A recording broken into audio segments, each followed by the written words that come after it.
gente vai começar agora com uma pergunta aqui do auditório com o companheiro Antônio Carlos. Eu queria fazer uma breve colocação, diante do que o companheiro Rui colocou. Eu estive ontem participando da reunião da coordenação da operativa ampliada da Frente Brasil Popular, e eu queria, o companheiro Rui deu o informe de que lá foi discutido a proposta, que na operativa foi um posicionamento majoritário, no sentido de adiamento do Congresso. Eu queria levantar nós discutimos brevemente, aqui nós não tivemos oportunidade de fazer uma reunião da direção do PCO para analisar o tema, mas eu queria levantar uma questão. Nós vimos que em vários momentos, a Frente Brasil Popular e outros setores que tinham chamado a uma mobilização, retrocederam diante da pressão, né, que vem desses setores que estão procurando impedir uma luta em defesa da liberdade do Lula, que tem uma perspectiva eleitoral, que tem uma perspectiva de aliança com Ciro Gomes e outros setores golpistas.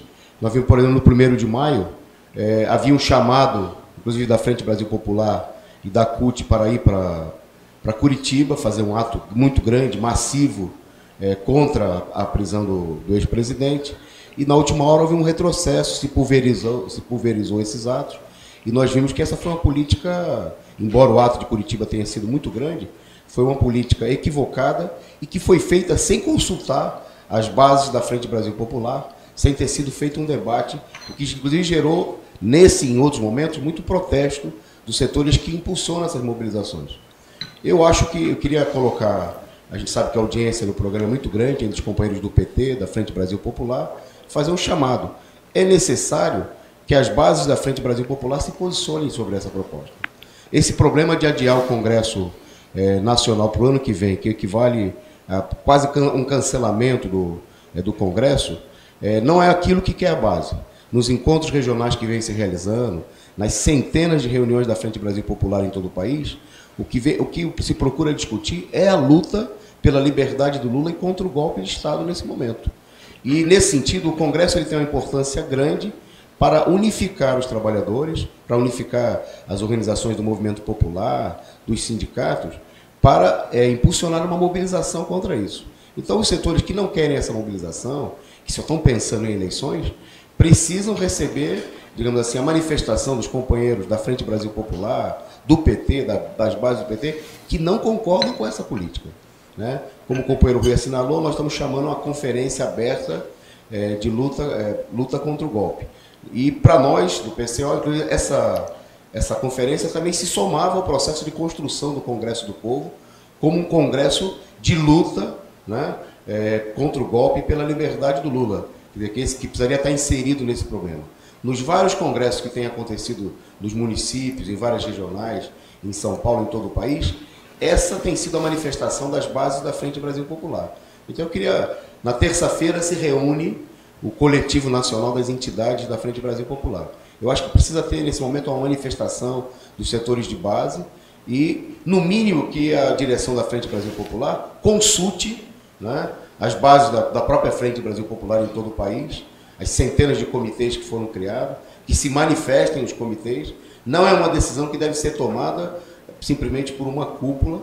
E, por último, queria chamar a atenção que isso aí compromete a própria Frente Brasil Popular, porque ela nasceu em 2015 como um instrumento para unificar a luta contra o golpe, que naquele momento era a luta contra o impeachment fraudulento que derrubou a presidenta Dilma Rousseff.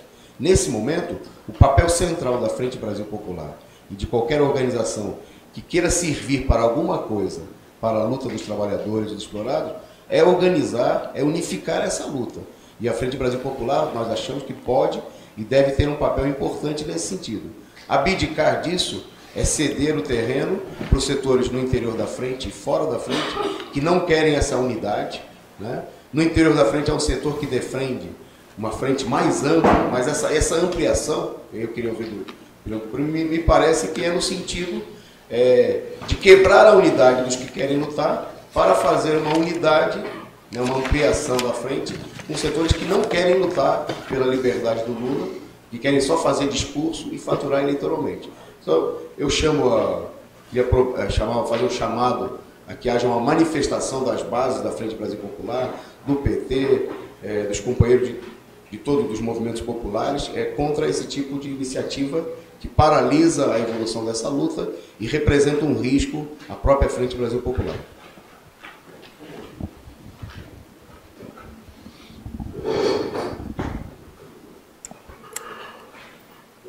Boa tarde. Sim. Eu tenho um comentário também, a questão vai nesse sentido que o companheiro Antônio Carlos falou também, sobre a frente, que eu pude participar da reunião da frente lá em Curitiba, depois da prisão do Lula, e eu só queria comentar isso para falar sobre um outro assunto, porque é importante, né? A gente vê agora, nessa reunião dessa semana, o porquê vem acontecendo tudo isso, é um desdobramento de uma confusão que está dentro da frente que eu pude ver, por isso que eu queria compartilhar, que foi o seguinte: antes da prisão do Lula, lá no Rio de Janeiro, teve a reunião da CUT, e um companheiro do PCdoB, né? Companheiro cabelo branco, cabelo meio médio, não lembro o nome dele, ele mostrou uma confusão muito grande assim na questão da defesa do Lula. E na reunião da Frente Popular do Rio de Janeiro, ele colocou que é a questão, até que o Rui falou agora, do centralismo democrático, que é muito interessante, né? O que ele falou? Ele falou que a gente não podia ficar falando que é Lula ou nada, ou que eleições sem o Lula é fraude ou é golpe. Por quê? E é o mais interessante. Na reunião da frente, acho que foi a maior reunião da frente lá em Curitiba, ele falou que porque isso afastaria o Ciro. Falou exatamente desse jeito. Isso afastava o Ciro, e aí agora a gente está vendo os porquês que tem essa confusão toda. Mas é só um comentário sobre essa questão, até porque ele tem uma candidata no partido dele, mas aí ele fala isso do Ciro. Então é uma questão muito estranha e gera uma confusão gigantesca. O outro ponto que, como o nosso partido da Causa Operária tem um trabalho sistemático aí de venda de nosso jornal semanal, a gente está sempre em contato com as bases. E no último ato em São Bernardo do Campo, tinha muitos companheiros do MTST, e foi interessante a gente ver uma tendência na base que muitos companheiros vinham comprar o jornal, conversar com a gente, e defendendo o Lula, não o Boulos, que é uma coisa que eu queria que fosse comentada. É muito importante isso. Não vi só ali, em outros movimentos, outras no Rio de Janeiro, em Curitiba, os companheiros do MTST mostrando essa defesa ao Lula, assim, vieram até abraçar a gente, muito simpáticos à nossa política. E, para finalizar, também, como o companheiro Antônio Carlos disse, né, e o Rui analisou aí, a importância da conferência, uma ideia que a gente conversou, né, internamente nos comitês, que as pessoas aí, artistas, mas todo tipo de pessoas que puder, que mande o seu apoio e que entre em contato com a SORG, a Secretaria de Organização da Causa Operária, para estar organizando comitês e fortalecer mais a conferência, né? E declarar o seu apoio também nas redes sociais e estar mandando para a gente poder escrever matérias e colocar na nossa imprensa e no site dos comitês lutecontrogolpe.com, que é muito importante, e organizando cada vez mais comitês. É isso.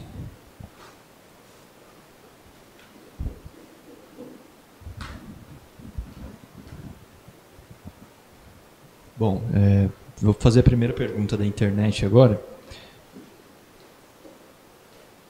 É a seguinte. Agradecer, inclusive, que é uma pergunta do Voz do Cerrado, que contribuiu no Superchat. Ele diz o seguinte: o que devemos fazer para pressionar os dirigentes da Frente Brasil Popular a não cancelar o Congresso do Povo? Não podemos aceitar esse ato de covardia. Bom, nós vamos discutir aqui no partido esse problema. Precisa se dar uma resposta, sem dúvida nenhuma, e eu acho que os comitês, as pessoas que estão envolvidas nesse processo teriam que se manifestar, inclusive por escrito, junto à direção da Frente Brasil Popular, acho que para fazer uma campanha de pressão. Colocar o Congresso para janeiro é acabar com a proposta de Congresso do Povo, né? Que havia sido chamada para lutar contra o golpe e defender o Lula. Então, por exemplo, a princípio, né, os comitês deveriam se reunir, tirar uma moção, argumentando em favor da realização, reivindicando, exigindo até a realização do Congresso e mandar para a coordenação da Frente Brasil Popular. Bom, outra pergunta, do Samuel Bertolini. Não foi um erro político Zé Dirceu se entregar à polícia? Não seria melhor ir para uma embaixada ou abrir uma resistência mais clara? O da embaixada eu acho que a gente tem que prestar atenção no momento, né? Uma pessoa como Lula, por exemplo, que é ex-presidente, o Zé Dirceu que foi ministro de Estado, ir para a embaixada, se fosse uma outra pessoa, sei lá, um sindicalista aí, por exemplo, tem ordem de prisão e decide não aceitar essa ordem de prisão, se esconde, vai para uma situação de clandestinidade, tudo bem. Mas se as pessoas que têm uma posição importante começarem a ir para a embaixada, isso daí é um sinal de que a luta acabou. Nós estamos na ditadura, está indo todo mundo para o exílio e pronto, né? Eu acho que nós não chegamos nesse ponto. Agora, ir para a embaixada é uma coisa diferente de você, por exemplo, resistir à prisão, no caso deles, né? Só que eu acho difícil. Se no caso do Lula, o próprio Lula se entregou, a direção do PT não chamou a resistir à prisão, no caso do Zé Dirceu seria mais difícil ainda, né? Ele ficou numa situação meio sem opção. Eu acho que a gente começou primeiro com dirigentes do PT sendo presos e gente até do PT apoiando essa prisão. Aí o pessoal começou a não apoiar mais a prisão de ninguém, começou a tentar resistir no caso do Lula, quer dizer, num certo sentido há uma evolução, em outro sentido não, porque parece que está se estabelecendo aí que a ideia de que não se deve resistir à prisão. Esse é um erro, né? É preciso criar as condições e resistir à prisão. O melhor momento foi a prisão do Lula, onde se mostrou aí uma disposição muito grande de resistir à prisão do Lula. Mas infelizmente isso aí fracassou por uma política que eu considero que é errada, mas a questão está de pé ainda. Daria para colocar a candidatura do Ciro Gomes como um caráter semelhante à candidatura do Fernando Henrique Cardoso, se a gente for pensar no aspecto de que na época, né, em 94, o FHC era apresentado como um intelectual de esquerda, que veio da luta contra a ditadura, né, que seria do movimento das diretas já, e que não seria assim, um candidato da extrema-direita, e que eu acredito na época acabou cooptando um setor do chamado centro-esquerda e esvaziando a candidatura do Lula em 94, né, que veio da crise do governo Collor. A princípio, em situações normais, o Lula seria eleito em 94, mas a burguesia fez essa operação colocando um candidato que não seria, digamos assim, muito espinhoso, né? Que seria, olha, um intelectual marxista, um cara que dá pra gente dialogar, né? Não é a direita, né? Daria para fazer essa comparação? Eu acho que é pertinente a comparação. Do ponto de vista de como as pessoas estão vendo a coisa, é muito parecido, né? Com uma diferença, que o Fernando Henrique Cardoso foi efetivamente, em algum momento da vida dele, um intelectual de esquerda. O Ciro Gomes nunca foi de esquerda em momento nenhum da vida dele. Quer dizer, o embuste agora é bem mais descarado, né?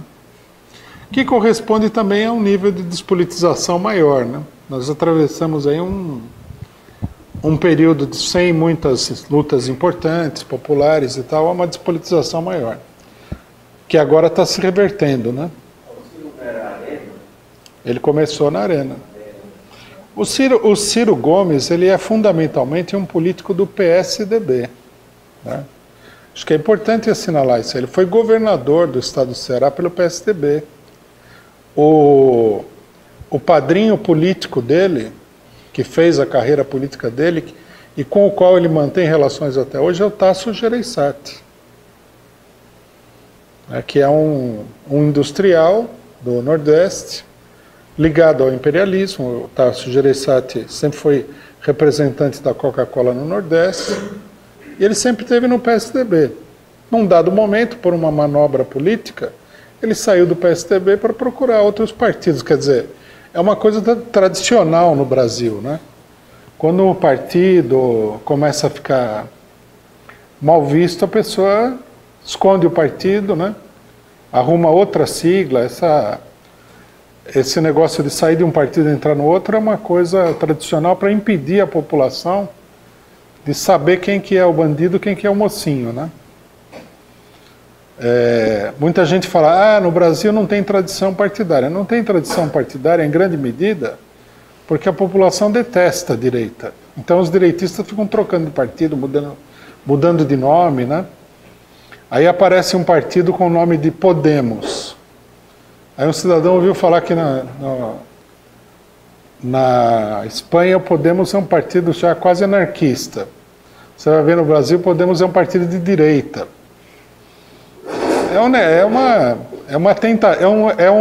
Como é que se diz?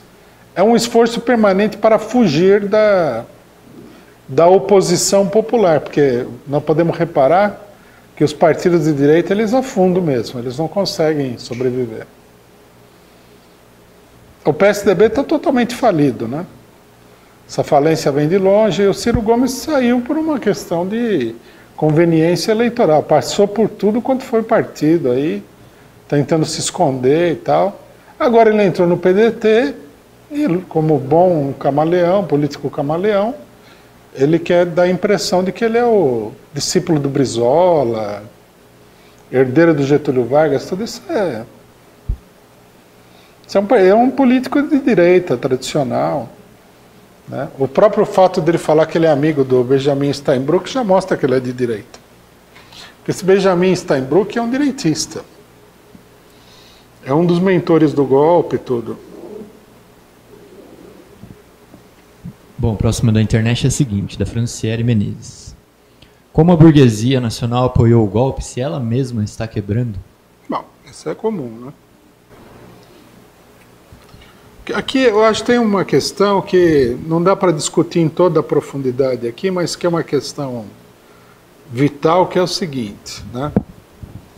Nós temos que entender que a política, ela é, sobretudo, uma luta entre as classes sociais. Por isso que muitas tentativas de interpretação sociológicas, psicológicas, análise das relações miúdas entre os políticos, elas tendem a fracassar. A única base segura para você fazer uma análise é se você conseguir, o que também não é uma coisa muito simples, estabelecer as relações efetivas entre as classes sociais. Bom, uma coisa que nós temos que considerar quando a gente fala de classes sociais é que as classes sociais não são duas, como muita gente pensa. Fala assim, luta de classes, quer dizer, luta de classes, burguesia e proletariado. Não, a sociedade não é tão simples assim. Primeiro, há outras classes sociais, né? Nós temos todas as classes intermediárias, pequena burguesia, etc. e tal. E dentro de cada classe social, há uma série de divisões que são mais ou menos relevantes dependendo do problema que você está analisando. Então, por exemplo, quando a gente fala burguesia, né, como a companheira Franciele falou, nós temos que entender o seguinte: quem domina o Estado Nacional, quer dizer, a classe dominante no Brasil, em primeiro lugar, grosso modo, em amplos termos, são duas classes que são distintas.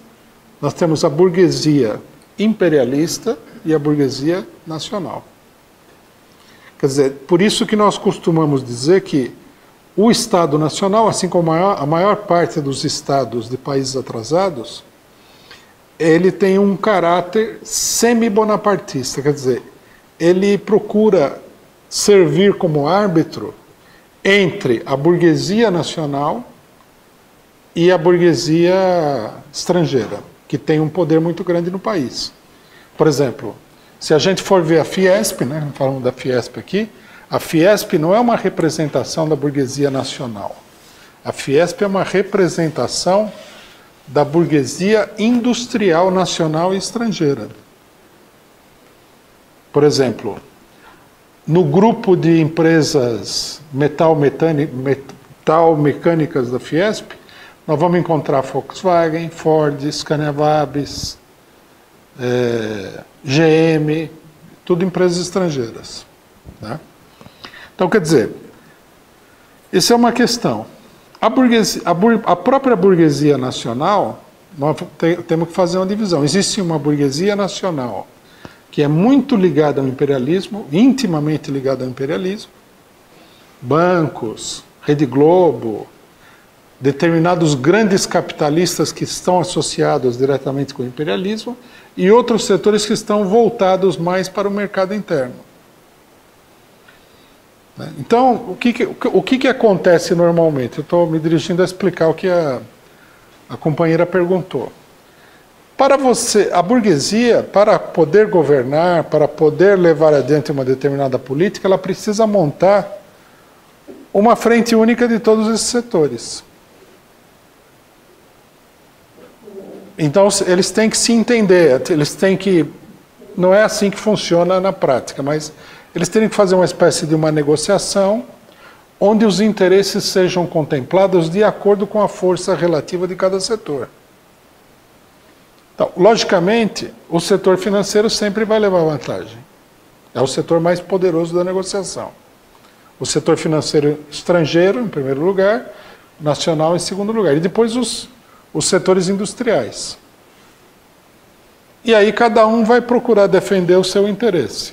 Essa composição, né, dos diversos setores da burguesia, ela é que nem aquele cubo mágico. Você vira e são as mesmas peças, mas muda a composição. Num dado momento, por exemplo, você pode ter uma predominância do grande capital nacional sobre o capital estrangeiro, que não significa que o capital nacional vai ter uma dominação econômica total. Então, esses são os problemas.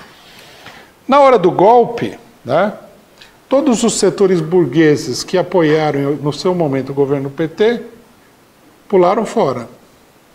Quando o golpe começa, em 2012, a maioria dos setores da burguesia que havia apoiado o governo PT já está fora desse apoio. E eles se entendem a levar adiante uma determinada proposta. Que proposta é essa? Uma proposta onde a hegemonia política cabia ao setor financeiro internacional. Só que, né, essa política, ela não conseguiu avançar. Na hora de colocar em prática, esses setores viram o problema, viram os problemas políticos da composição e se dividiram de novo. Eles estão divididos. E estão tentando se unificar. Por isso que a burguesia não viu o perigo de ir toda a falência. Agora eu acho que eles estão contemplando esse problema, né? Por exemplo, se a gente for distinguir claramente entre classes sociais, me parece que a candidatura do Ciro Gomes, ela expressa setores do grande capital nacional, como Steinbrück, que são associados do imperialismo, porque Steinbrück não é um empresário nacionalista, como o pessoal está falando, isso é uma bobagem. Né? Que querem impor algumas questões que são do seu interesse ao mercado financeiro. Isso daí é confundido por gente que analisa o problema como sendo uma política de tipo nacional, que tem nada a ver. Tem absolutamente nada a ver. É completamente... O Lula, sim, num dado momento, ele leva adiante uma política que é de interesse do mercado nacional contra o imperialismo, em várias questões. O imperialismo é obrigado a tolerar isso daí. E os grandes capitalistas nacionais também são obrigados a tolerar. Por quê? Por causa da crise da representação política desses setores e da força política do Lula. Até que chega um momento que eles não conseguem se recuperar, dão um golpe. O golpe é para acabar com essa política aí, mesmo sem tendo voto para acabar com essa política. Então, é isso que explica por que um setor que agora está sendo duramente prejudicado apoiou o golpe. Agora, vamos entender o que acontece. A briga, por exemplo, entre um Gilmar Mendes e a Globo, por exemplo, não é uma briga de inimigos mortais. A tendência deles é se reagruparem. Enquanto eles brigam, lógico, você tem que aproveitar para progredir, né? É como se você estivesse numa manifestação, tem 20 PM, 10 começa a brigar com 10, mas não é que os 10 PM que estão brigando com os outros 10 são seus amigos. Eles estão brigando, você tem que identificar que tem a briga. E eles estão brigando, inclusive, para procurar um determinado acordo. Se não vier o acordo, eles vão tentar mobilizar os seus setores e esse acordo vai vir através de quem se sair melhor na luta, seja eleitoral, seja no STF, seja no Congresso, seja assim, seja assado. Mas eles vão chegar numa definição. E essa definição, para eles, está absolutamente claro. Não comporta Lula, PT, nem nada parecido. Só pode entrar na composição quem, do ponto de vista da política que está sendo traçada hoje, for aceitável. Como o Ciro Gomes, por exemplo. Ele poderia entrar na composição. Ele pode até, de repente, se a situação se deteriorar um pouco mais, se transformar no candidato preferencial do bloco golpista. O Lula, de jeito nenhum. Essa é a grande diferença. Por isso, quando o pessoal fala, vamos apoiar o Ciro Gomes como solução, não é solução. O Ciro Gomes, ele pode acabar sendo uma solução para os golpistas, não para o povo. Agora, a burguesia também, o que vai fazer, né? Se a gente conhece bem a burguesia, eles são muito mais... a maioria dos burgueses, empresários, são muito mais despolitizados do que os trabalhadores, né? Eles vão muito mais na onda das lideranças, entre aspas, e muitas vezes eles acabam pagando o pato, né? Literalmente. Porque aqui tem um pato a ser pago.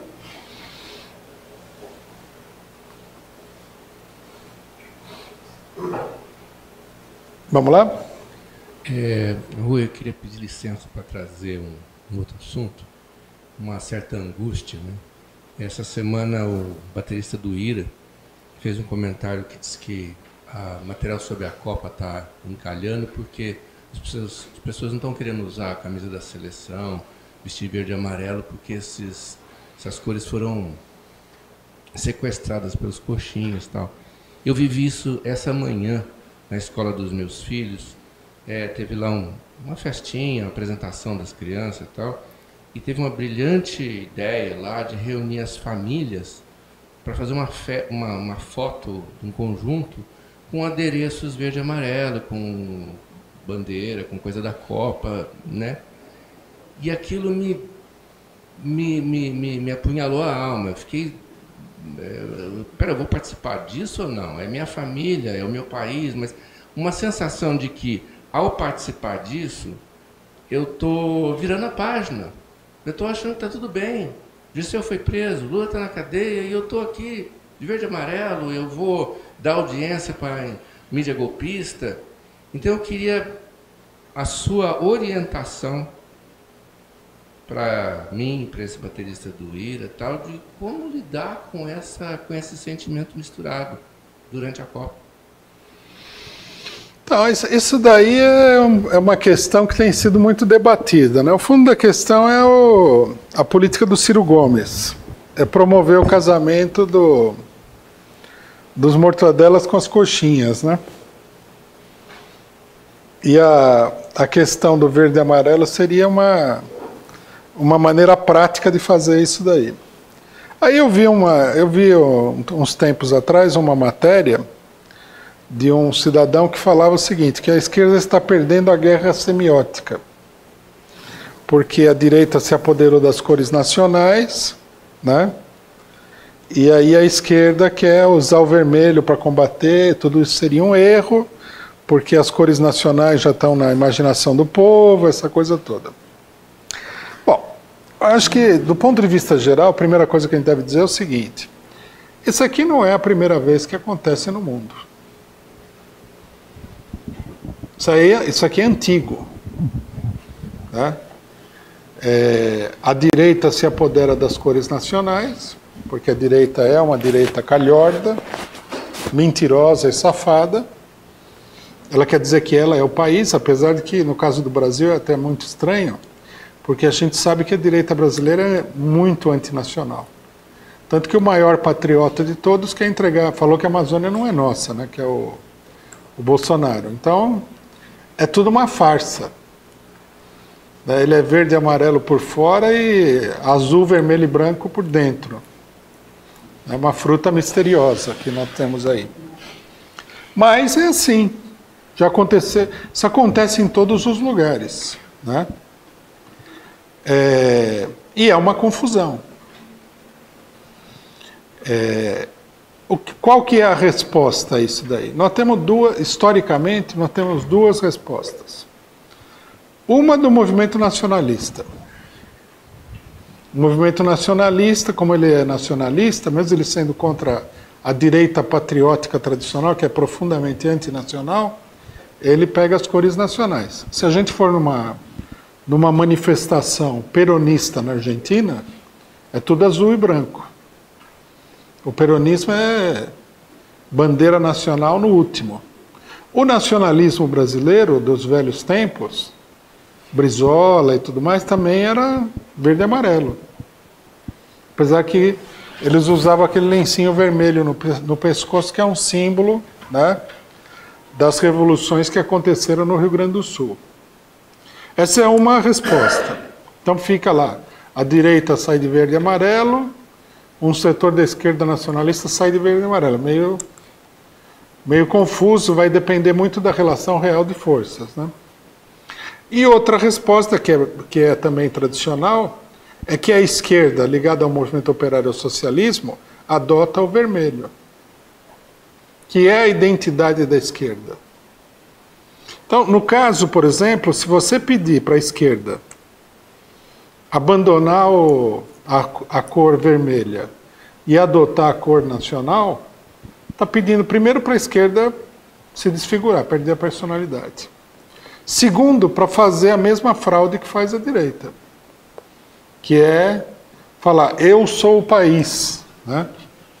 O que é uma fraude que tem que ser desmascarada. Nós não temos que ajudar como é que se diz? Ajudar na fraude geral contra o povo. Falar, o partido de direita é o país, o partido de esquerda é o país. Não, a gente deve dizer, nós somos de esquerda, o país é de todos, esses são mentirosos, eles não são a favor do país, eles não são defensores da pátria, coisa nenhuma. Num país como o Brasil é possível. Num país já desenvolvido é uma história diferente, mas aqui é perfeitamente possível e legítimo você desmascarar isso daí, porque você vê os patriotas aí querem vender todo o país para o estrangeiro.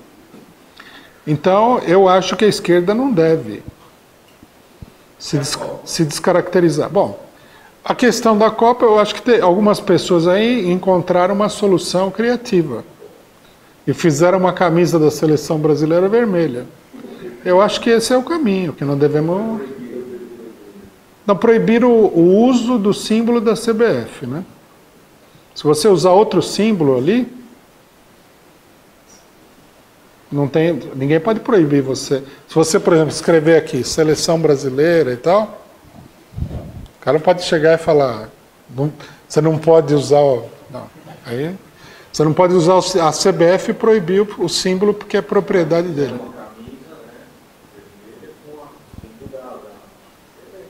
Da CBF.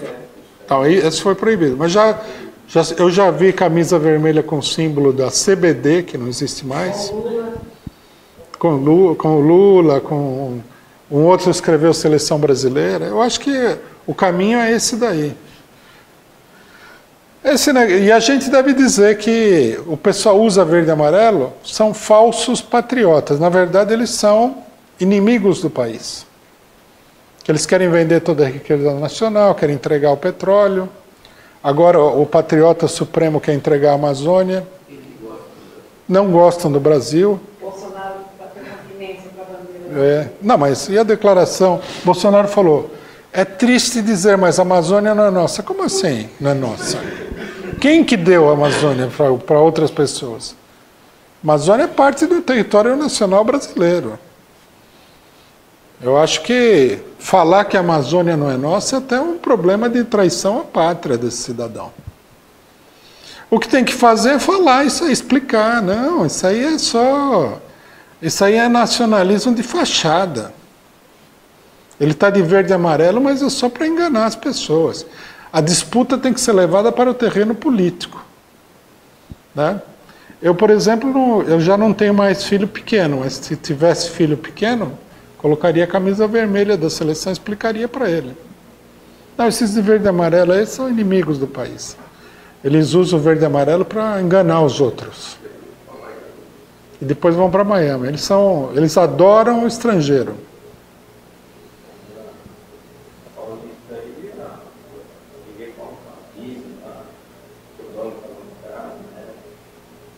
Todas as pessoas que foram para Paulista,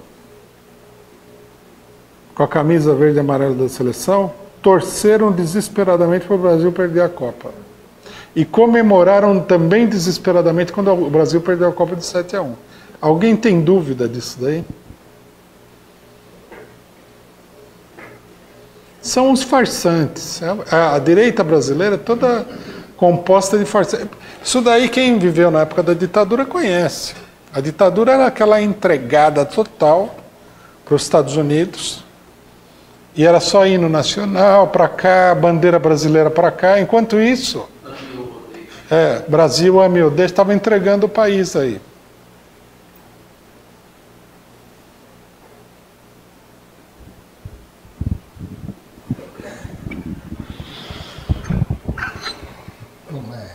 Boa tarde, Rui, amigos aqui do Caso Operária. Eu vou fazer algumas perguntas referentes à palestra que houve ontem, da análise internacional sobre Israel, e aquilo que foi colocado hoje.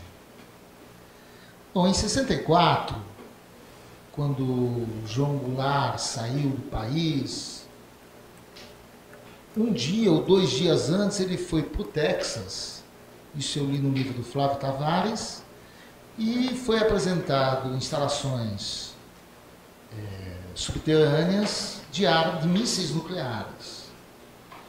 O João Goulart olhou aquilo, voltou para o país e deixou o carro.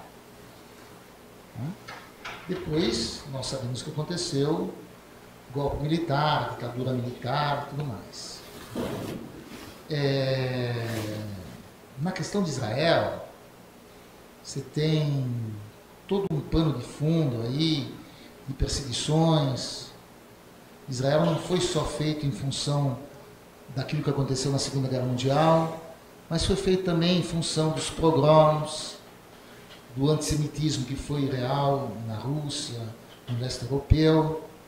Então, em função de toda aquela carga, os sionistas construíram o Estado de Israel e nós sabemos que foi com a ajuda do stalinismo, de armas que vieram da Tchecoslováquia, numa reestruturação do capitalismo internacional.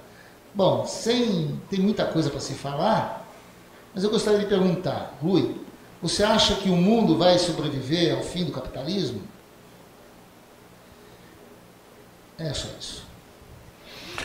Eu acho que o mundo não sobrevive à continuação do capitalismo, né? Se continuar muito tempo aí, o negócio vai Afundar. É que eu acho que a humanidade tem capacidade para não deixar a coisa chegar nesse ponto de jeito nenhum, né? Mas a ameaça é o capitalismo, né? Não sei se foi essa... Ou se você quer dizer que o capitalismo vai levar o mundo para o abismo em função do que coisas como está acontecendo no Oriente Médio.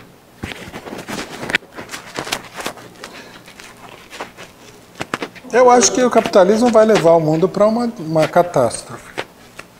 Agora, o que eu não acho é que o capitalismo tenha a capacidade de sobreviver a essa catástrofe. Uma análise histórica mais cuidadosa, minuciosa, mostra que o capitalismo, por muito pouco, não acabou depois da Segunda Guerra Mundial. Que ele sobreviveu assim por uma coisa, quase um milagre. Acho que a terceira vez o milagre não vai funcionar. Tanto que os capitalistas têm medo, né, de uma guerra geral. Você vê que a crise já é muito grande, muito profunda, sem tanta guerra assim. Imagine com uma guerra.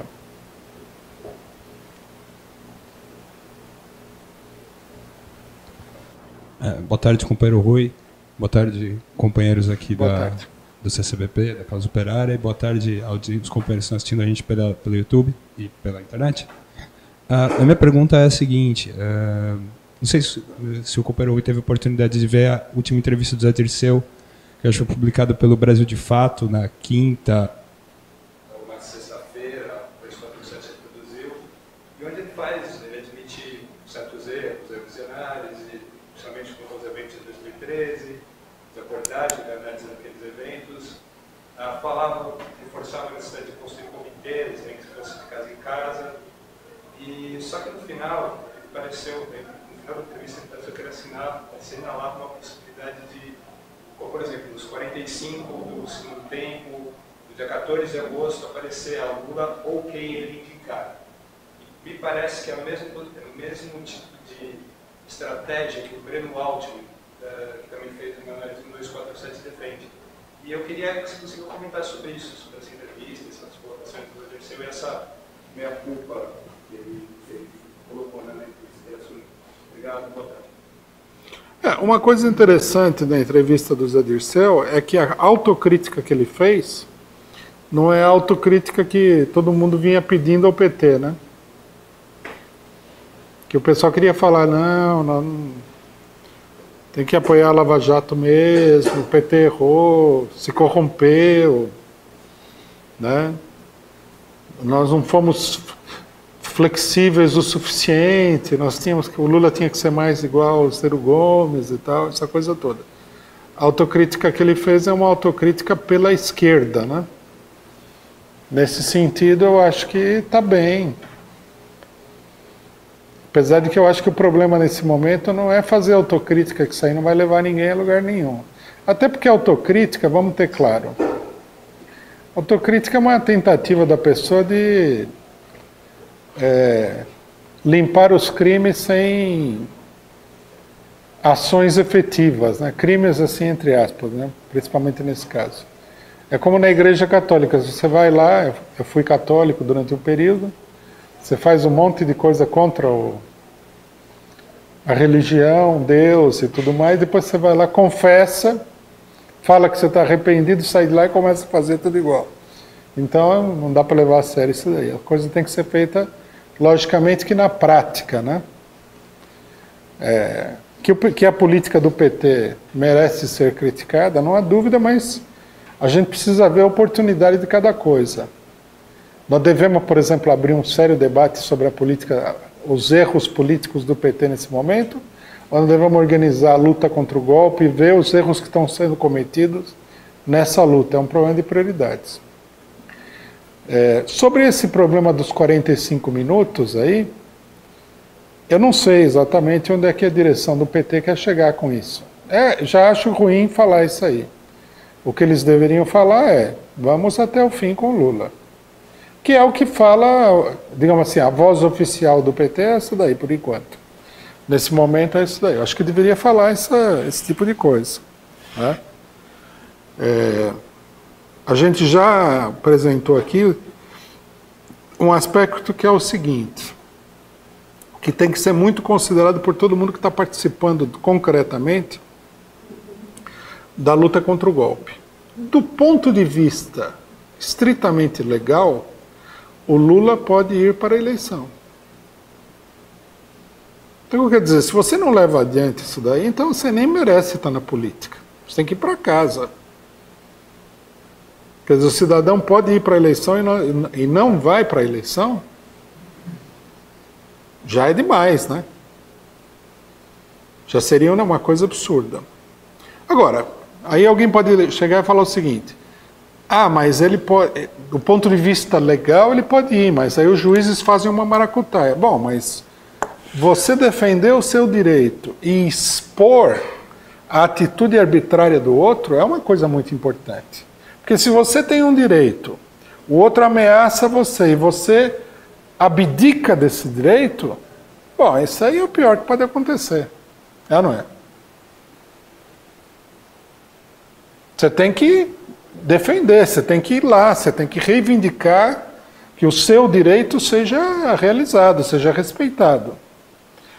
Então, isso daí é uma coisa muito importante. Segunda coisa importante, o Lula está proscrito da eleição por arbitrariedades gravíssimas contra os direitos dele e da população em geral. Por exemplo, o famoso caso do trânsito em julgado, né, onde nunca é demais repetir, o STF, depois de muita molecagem com a Constituição, definitivamente pegaram a Constituição e colocaram no banheiro, no lugar do papel higiênico.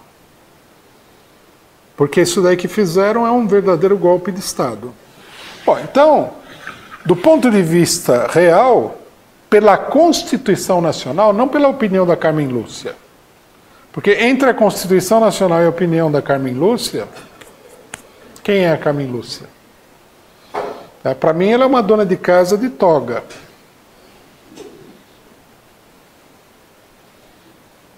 Então, pela Constituição, ele tem direito de concorrer, sim ou não? Então, ele tem que ir lá e concorrer. Daí alguém fala assim, mas se ele concorrer, vão acabar anulando a eleição e dando a vitória para o Dirceu. Façam isso, pô. Você entendeu? Façam isso. Os direitos têm que ser defendidos. Isso tem que ser uma doutrina da esquerda. Você não pode ir abrindo mão do seu direito. Uma coisa é você sair à rua para se manifestar, apanhar da polícia. Outra coisa é você falar, não vamos nos manifestar mais que nós vamos apanhar da polícia. Uma coisa é você fazer greve e ser reprimido. Outra coisa é você falar, não vamos mais fazer greve, porque nós vamos ser reprimidos. Se fosse assim, o mundo estaria cheio de covardes que seriam escravos das pessoas dominantes, é ou não é? Vocês já imaginaram isso?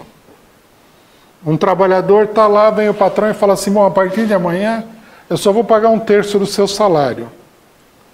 Aí o trabalhador nem vai na justiça exigir que o salário seja pago integralmente, nem faz greve para garantir o salário integral, fica quieto. Bom, se for assim, melhor é botar uma bala na cabeça e pronto. É uma coisa assim, você voluntariamente está se candidatando a ser um escravo. Não, escravo não, porque até os escravos têm mais hombridade, mais orgulho próprio do que isso daí. Você está se candidatando a ser um animal dentro de um rebanho. Que é mais ou menos a política de gente que eu vejo aí. Não, que Lula, tem que pegar. Quem que está aí disponível? Jair Bolsonaro, Ciro Gomes, Aloysio Nunes e tal. Pega qualquer um, vamos apoiar qualquer um, não vamos brigar. Então, o negócio do Lula tem que ser visto desse ponto de vista. Nós não podemos abrir mão. Tem que levar a coisa até esse ponto. Eu não sei se eu me perdi um pouquinho na sua pergunta.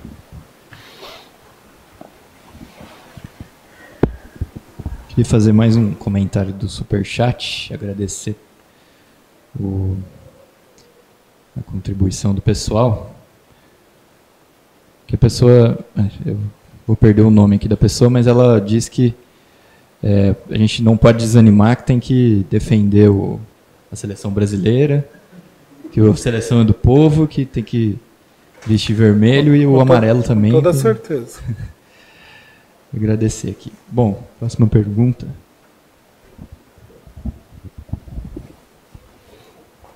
Oi, Rui. Vou retomar um pouco o tema da última questão, que a gente já sabe que a via eleitoral não é o caminho para derrotar o golpe. Porém, o desenvolvimento da situação política leva a gente agora para eleição e para a campanha eleitoral do presidente Lula, né? Principalmente porque os golpistas estão organizados para impedi-la, seja através do judiciário, que tenta antecipar a inelegibilidade do presidente, seja através da mídia, que tenta apagar o presidente da disputa, né, tirando ele de entrevistas, debates, escondendo as pesquisas, seja ainda através de setores políticos que, por desorientação ou interesse eleitoreiro, querem a desistência da candidatura, ou mais grave, seja pelas constantes ameaças dos generais que não aceitam a retomada do governo por um partido de esquerda democraticamente eleito. Por outro lado, também se coloca um desafio para a militância, no sentido de levar adiante essa campanha, porque o presidente segue prisioneiro político, não vai poder percorrer o país em caravanas e comícios. E mesmo que o PT tenha tempo de televisão e fundo partidário, vai depender da militância levar a campanha inflamada até o dia da votação, de modo a ter uma disputa real entre o setor popular e o alinhamento do golpe dentro das instituições.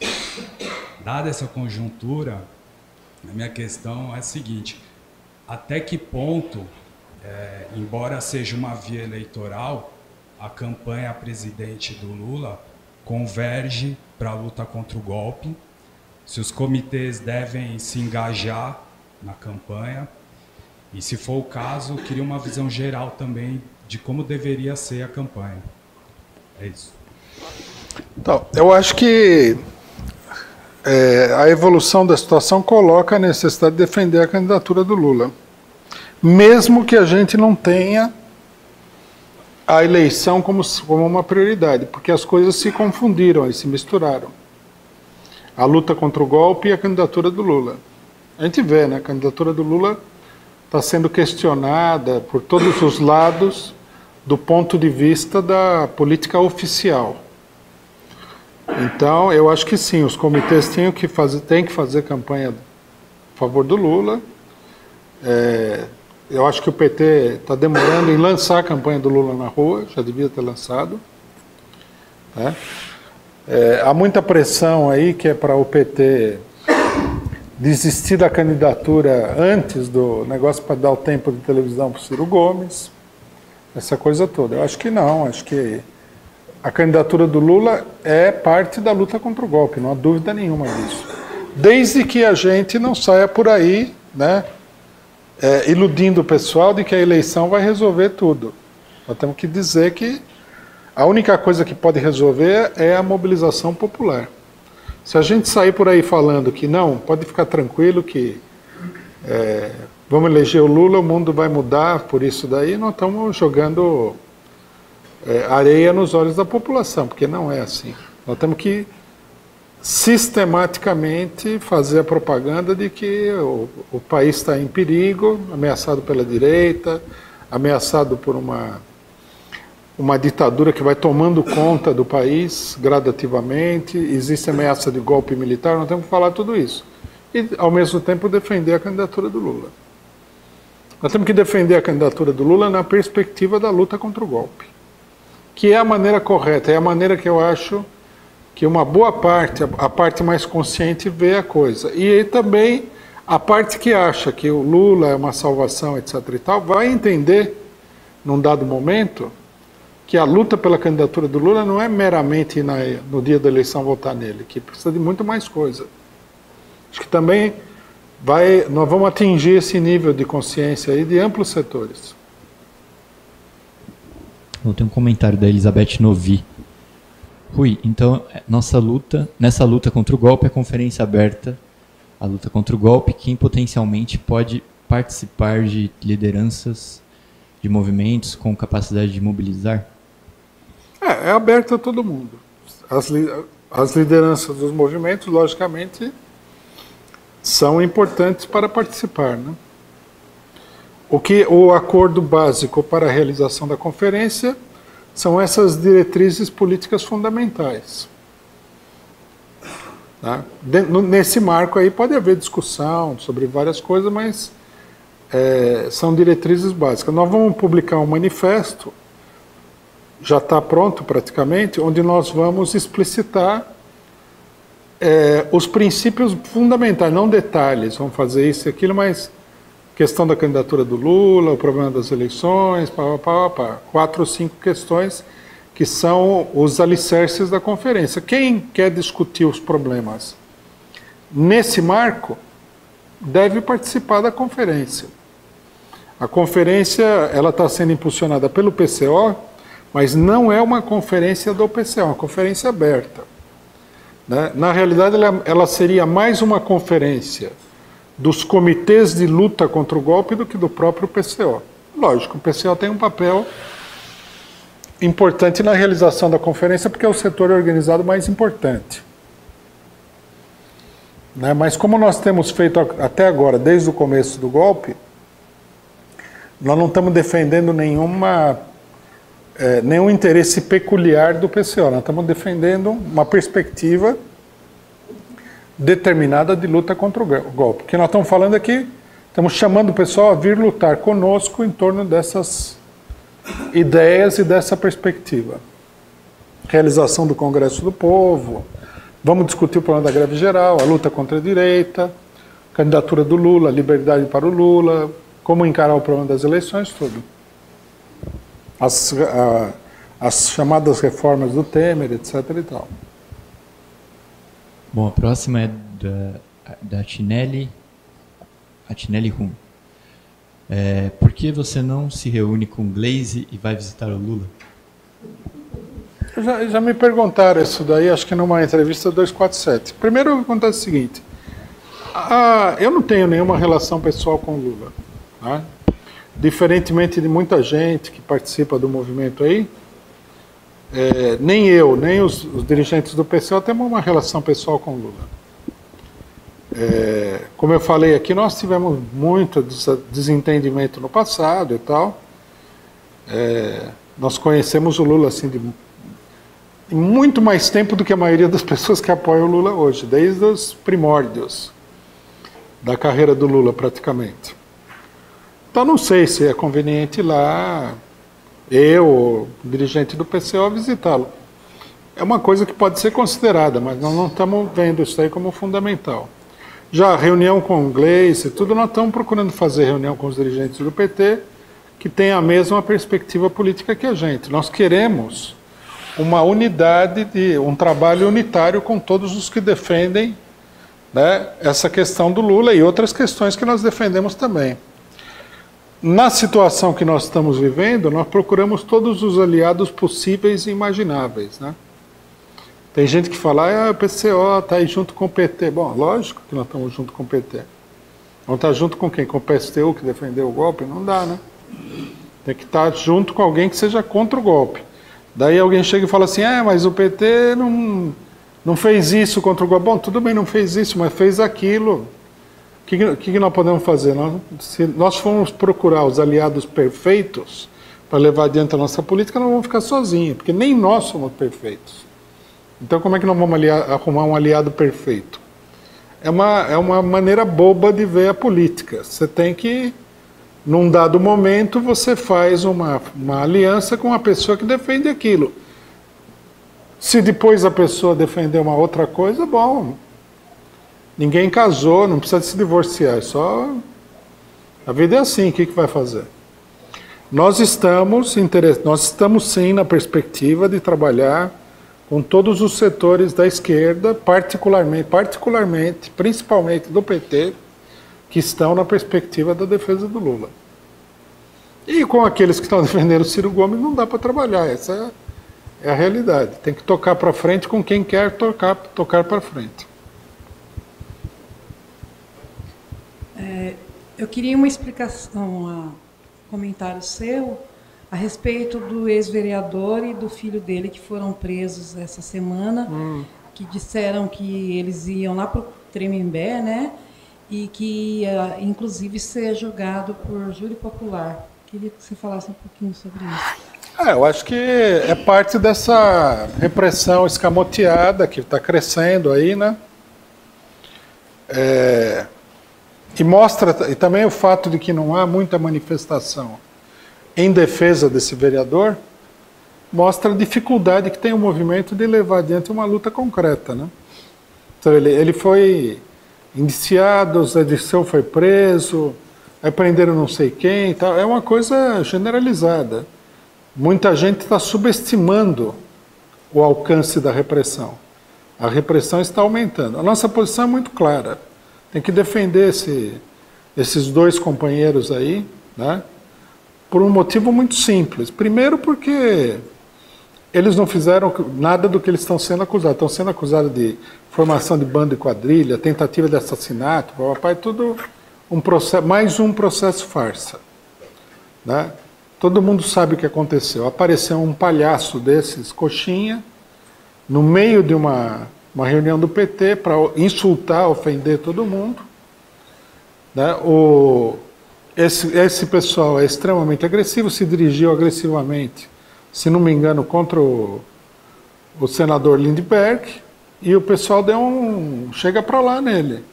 Aí aconteceu um acidente que o cidadão bateu num carro que estava em movimento, porque eles estavam no meio da rua. Quer dizer, num certo sentido, é uma ocorrência normal do que tem acontecido. O que não é normal é gente ir lá no acampamento de Curitiba e dar tiro no acampamento, dar 20 tiros no acampamento. Isso não é normal. Mas uma briga de rua aí, normal. Os coxinhas fizeram isso com um monte de gente, não aconteceu nada. Agora, é o que nós estamos dizendo, a justiça no Brasil, nesse momento, não é muito diferente de momentos anteriores, né, mas é um pouco diferente. É assim, se alguém de esquerda fizer A, vai ter sérios problemas. Se uma pessoa de direita fizer A, é capaz que ele apareça na Globo, seja elogiado, etc. e tal. Tem que entender isso daí.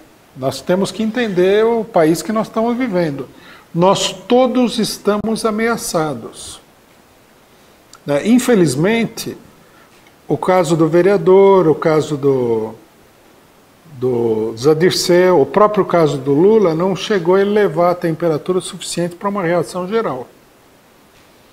Né? Mas nós temos que ir trabalhando nesse sentido para que haja uma reação geral.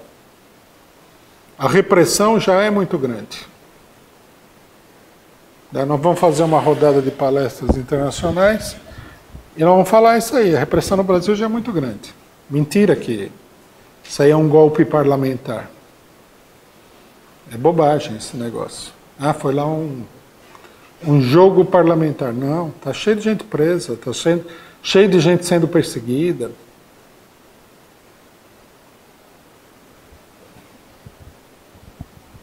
Boa tarde, Rui.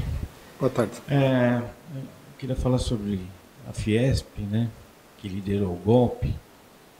A gente sabe que a Fiesp foi muito beneficiada no governo Lula e Dilma, não só a Fiesp, a classe empresarial toda, né, foi beneficiada.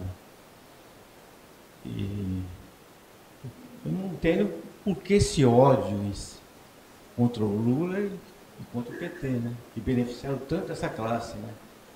Porque além de distribuir renda, as empresas nacionais explodiram no governo dele, né? Tivemos a Vale não era nada. Vale foi vendida por 3 bilhões aí, que ninguém queria Vale. Os fundos de pensão que pegaram. A Embraer, ninguém queria também. Ele queria vender a Embraer, Fernando Henrique Cardoso. Ninguém queria a Embraer. Os fundos de pensão pegaram também. E depois a Embraer virou a terceira potência em aviação, né? E a Vale virou a segunda potência mundial em mineração. Quer dizer, e os frigoríficos viraram multinacional, entendeu? Foi uma festa. Foi uma festa, pô. Eu não entendo por que os caras têm tanto ódio do cara que levou o país para cima, o PIB triplicou, entendeu? Queria que você me explicasse isso, pô. Eu não entendo, não consigo entender. É interessante mesmo. Não, primeiramente do ponto de vista psicológico, que é uma coisa que decorre da luta social, a burguesia mais consciente, ela detesta o povo. Ela detesta, simplesmente. Decorre da luta social. A burguesia está numa luta permanente contra o povo. Ela está numa luta permanente. Se o povo se levanta, ela fica apavorada. Se o povo não se levanta, ela quer cortar até o osso a população. Então, quer dizer, é uma guerra entre a burguesia e o povo, e essa guerra, ela gera determinado tipo de expressão psicológica. Uma delas, a principal delas é essa daí. A burguesia detesta o povo. E no Brasil isso é muito profundo. Por quê? O povo é muito pobre, o país é muito tumultuado. A burguesia volta, o tempo todo está pisando em ovos aí por uma série de coisas. E as lutas organizadas da população são muito grandes. Bom, o Lula, ele é quase assim, como se alguém fosse fazer o bonequinho que fosse o mascote do povo brasileiro, dá um Lula. Operário, nordestino, sem um dedo, papapá. Corintiano. Origem paupérrima, tudo. Quer dizer, ele é quase que uma expressão física do povo brasileiro. Então a burguesia, quando vê uma pessoa como ele, né, com o poder popular imenso, tudo representando tudo isso daí, eles detestam do fundo da alma. Eles não gostam de pobre, eles não gostam de preto, não gostam de nada. Você pode fazer o que você quiser. Nunca vão gostar do povo. Pelo contrário, quanto mais você fizer, mais eles vão te detestar, inclusive. Isso do ponto de vista psicológico, né? Isso é importante entender. Muita gente não entende, porque quando você vê um cidadão que nem o Bolsonaro, que é um cidadão de classe média, mais ligado à burguesia, falar que vai metralhar a Rocinha, etc. e tal, está aí a expressão cabal do negócio. A ideia, por exemplo, de que tem que matar bandido, de que não sei o que e tal, tudo isso daí não é o... A gente fala, você vê, a PM é treinada para matar o pessoal, a pobreza, em nome de matar bandido. Mas ela é treinada por quem? Quem que criou a mentalidade? São os ricos. É a burguesia. Eles detestam o povo. Eles têm medo e eles detestam o povo. Isso daí é uma coisa permanente. Lógico que tudo na vida tem exceção. Você vai achar um rico aí que não é assim, mas é pouca gente. A maior parte detesta. As histórias são muito abundantes, isso daí mostra. Bom, do ponto de vista político é o seguinte, a burguesia, normalmente o sistema político burguês, ele funciona com políticos que são políticos de confiança da burguesia. Então você pega aí, por exemplo, determinados políticos do MDB, do DEM, do PSDB, eles são aqueles funcionários, aqueles serviçais, né? Aqueles como se fosse o funcionário da casa da burguesia, que ele tem confiança que a pessoa está sob o controle dele. Esse é o governo ideal da burguesia. É isso que ela gosta. Ela gosta de ter uma pessoa no governo que seja assim como um, sei lá, um FHC, que era totalmente submisso. Ou melhor ainda, os políticos do partido da ditadura na época da ditadura, sei lá, um Sarney, aquelas figuras todas. Eles gostam desse tipo de político. Qualquer político que procure ter uma trajetória própria e tudo mais, eles já desconfiam. Agora, o mundo, ele é prático. Você tem que fazer eleições. Chega na hora da eleição, o político que você gostaria que tivesse lá, não ganha eleição. O outro ganha, então você faz um acordo. Foi o que aconteceu com o Lula.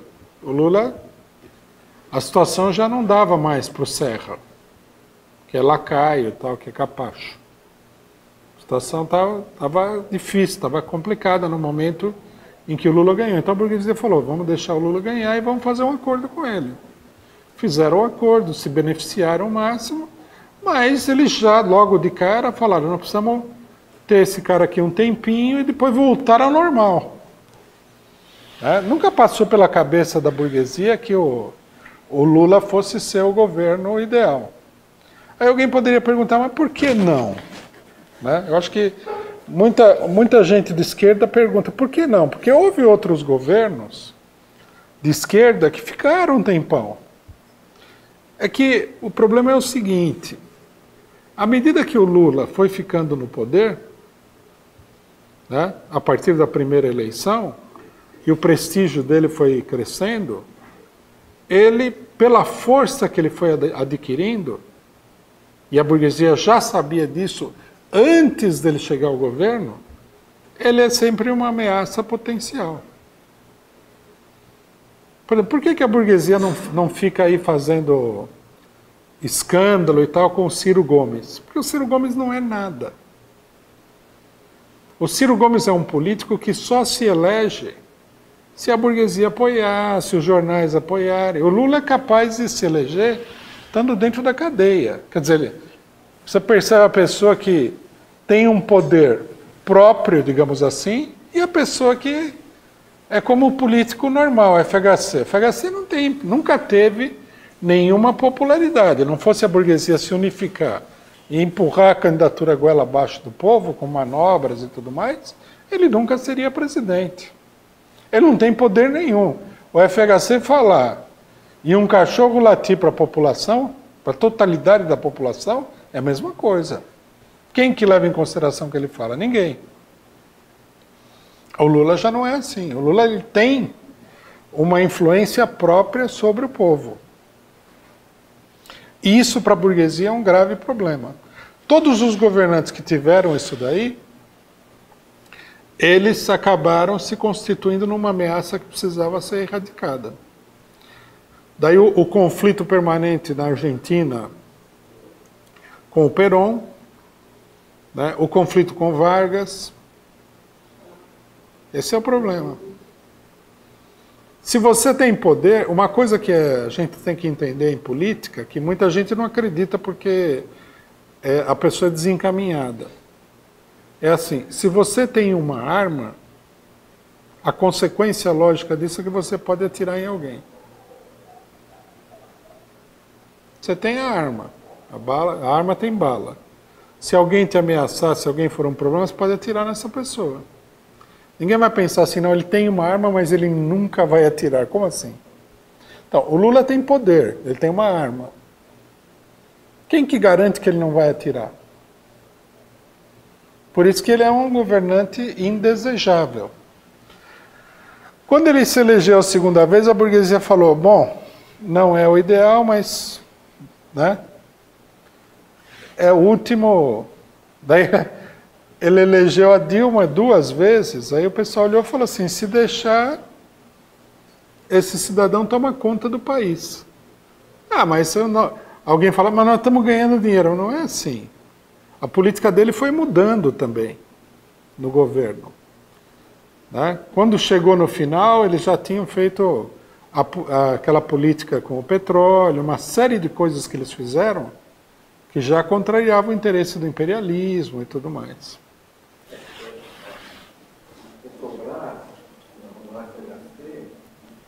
Simplesmente ela explorava o petróleo, nem refinaria, nem refinaria.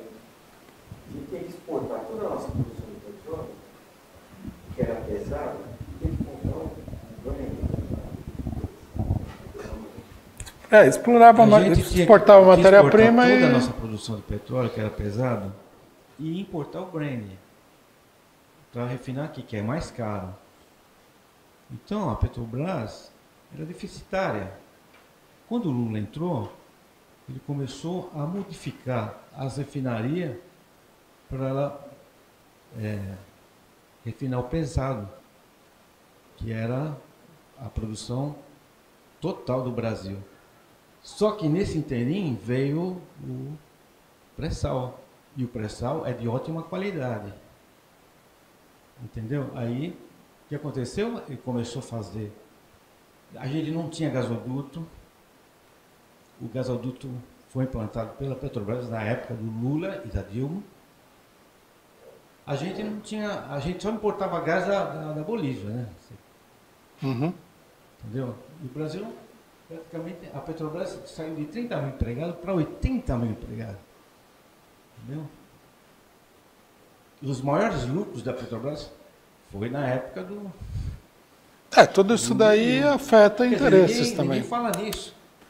Aí tem um camarada lá, o Vila, fala que a Petrobras foi destruída. Mentira, né? Quer dizer, tanto é que eles venderam todo o gasoduto para uma empresa canadense, né? Estão vendendo as refinarias. Quer dizer, o Lula, não vai acabar em nada, né, Petrobras? O Lula e o Vargas acabaram com a Petrobras e a direita que construiu. Isso aí é uma coisa muito óbvia, né? Esses direitistas, eles são também, uma cara de pau, uma exploração da ignorância alheia total.